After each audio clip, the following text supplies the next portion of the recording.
I've been toying around with with what I'm supposed to say, how I'm supposed to say it. But one thing that resides inside of me right now currently is that as long as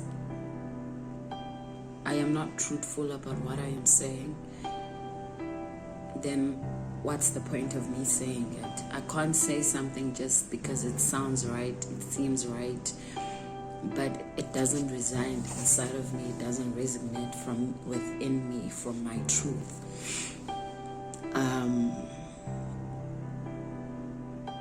I just want to talk about something that happened to me that hurt me really, really bad, and as a woman, and most of the women that have experienced what I've experienced will agree with me. In January, I lost my child, and he was going to turn 3 months that month.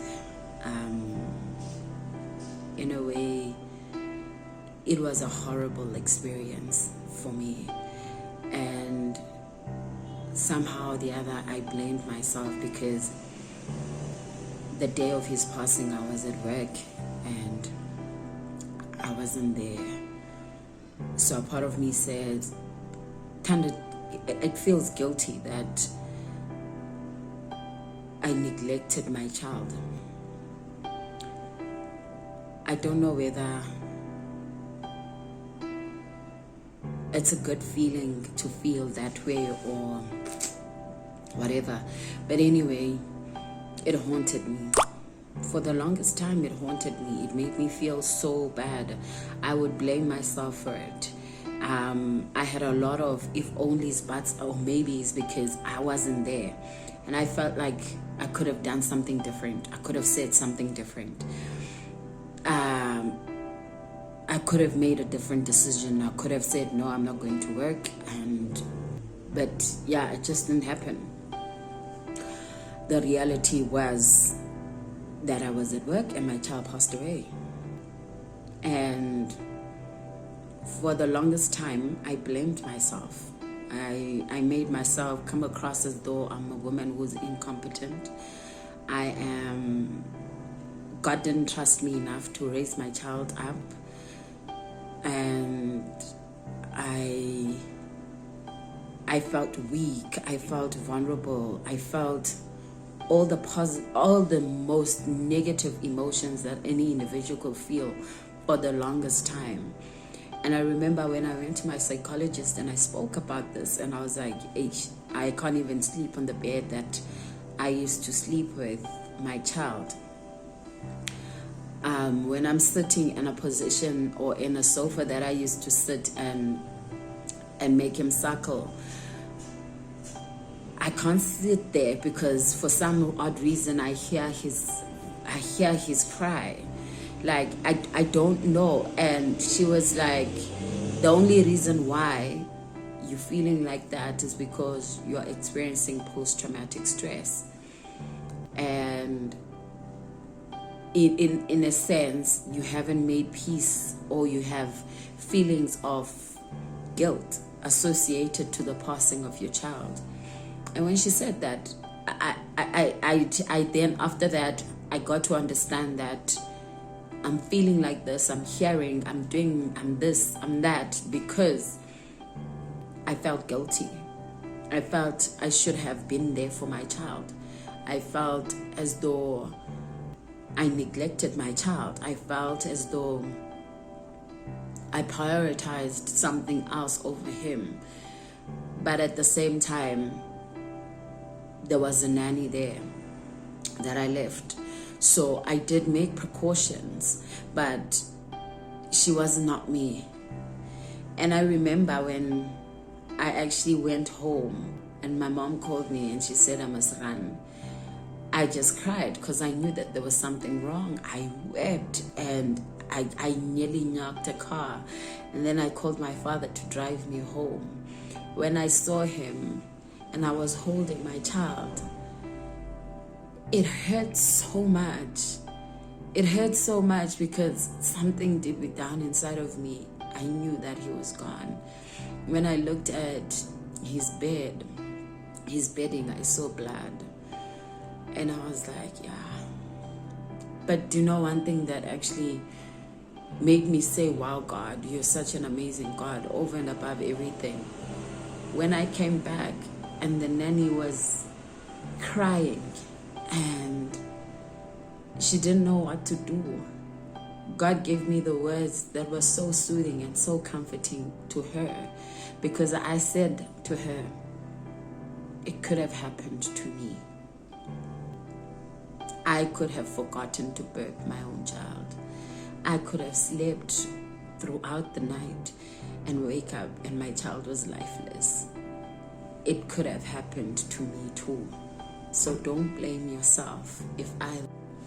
As women, we are under a whole lot of pressure because we have to be concerned and worried about ourselves, about our children, about our families, about our husbands, and we forget to take care of ourselves emotionally in the process. Like, we feel like we're superwomen, yet we're not. And now people always say I'm a very strong-willed person. They don't know how fragile I am inside when it comes to a whole lot of things. Losing my son made me feel like I'm such a weak person, that God can never trust me with raising up another child. I mean, I've got a firstborn who is 3 years and he's absolutely amazing, and now I feel like I have to do extra when it comes to him because I've lost his brother. He is such a handsome young man, and just thinking about it, it's October, it'll be his anniversary. He would have been born, we would be celebrating his birthday this month, and he'd be turning 1. And it's painful to think about it, more than anything, because when it comes to me, I just feel very useless. I feel like such a failure. I feel like he was there, and the responsibility to mother him, I did not do it. And it hurts me so much. And when I look at my firstborn, he's alive, he's okay, he loves me, I love him, I've got a beautiful bond with him. What didn't I do right the second time around? Because even the first one had a nanny.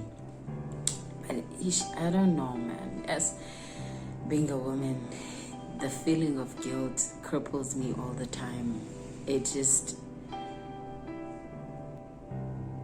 makes me feel like if I could lose a child and due to negligence, and then I'm not fit to mother any other child after that. I'm speaking from a place of vulnerability because these are the things that haunt me each and every day of my life. But it doesn't remove me from knowing better. I know better. I know that I'm not useless. It's just the feeling of feeling useless. I know that I'm not a failure. That's just the feeling of feeling like that, which is all associated with the loss of my son. And it doesn't help when you get to hear it from people who are supposed to be your pillar of strength. I can never motivate a woman from a place of not knowing. I do not speak something that I don't hold testimony of. I'm speaking like this because I do not blame God. I do not blame myself. I don't blame anybody. It is what it is. It happened. I'm still alive. I'm still young. God can still bless me with many other children. But I don't want the season of my child to pass without me learning something out of it, without me having to experience what I'm supposed to experience for me to put it to rest. I think the feeling of loss will always be there. But the emotions and how I'm feeling currently, I think it is something that I will pass, that I will go through, and it won't hurt as much. January was a dagger in my heart. Now I'm in October. It's not that painful, but it is painful because it's the month of my son's birthday. But it isn't as painful. So as time goes by, I'm healing. But I'm not healing from a place of vanity. I'm not healing from a place of trying to bury it. I'm healing for me to understand, for me to learn and to grow from the experience so that I can be able to share with other women. God has taken me through a lot. I've learned and I've grown a great deal because of my son's passing. And it has made me realize that there are a lot of women which are feeling exactly like how I'm feeling, and even worse, because you basically bond with your child from the time you get to know that you are a child.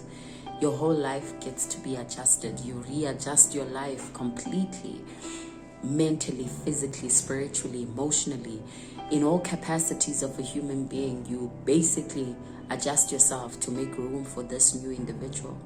You bond, the kicks, the everything, the crying, the sleepless nights. Sometimes other people think, oh, but for me, when I would wake up at 2 o'clock in the morning because my son was crying and I had to breastfeed, it was rewarding, because then I will put him on my breast and I will start praying over him. I will start talking over him. I would love on him. And that was a bonding moment for me and him. And all of that was never in vain. And more than anything, his passing has made me a very strong woman. I'm very young and I've got to bury my own child. Something that everyone would never ever think of, because we want our children to bury us, not the other way around. And he was just an infant, you know. So certain things force you to grow, and to grow very fast. But in the midst of all of that, I praise God because he was there with me throughout the process. He was just there. He was there, tangibly there. And nothing happens without reason. So there is a reason why it all happened. And in due time, one day, I'll make another video and I will tell you the reason once God reveals it to me. But right now, I'm just going through the motion. I am learning, I am growing, I am hurting in the process, but I'm okay. Like, I'm okay. I'm okay. I'm not fine.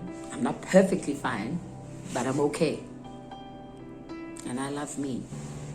And I am very important. I'm important to me. I'm important to God. I'm important to purpose. I'm important to destiny. I'm important to everything that God bestowed upon me. I am important. And had it been that I wasn't important, God would have gotten rid of me a long time ago. So I'm important. I'm of value. I am loved. And that is what is important right now to both me and God. And I just need to regroup, rediscover, and move forward.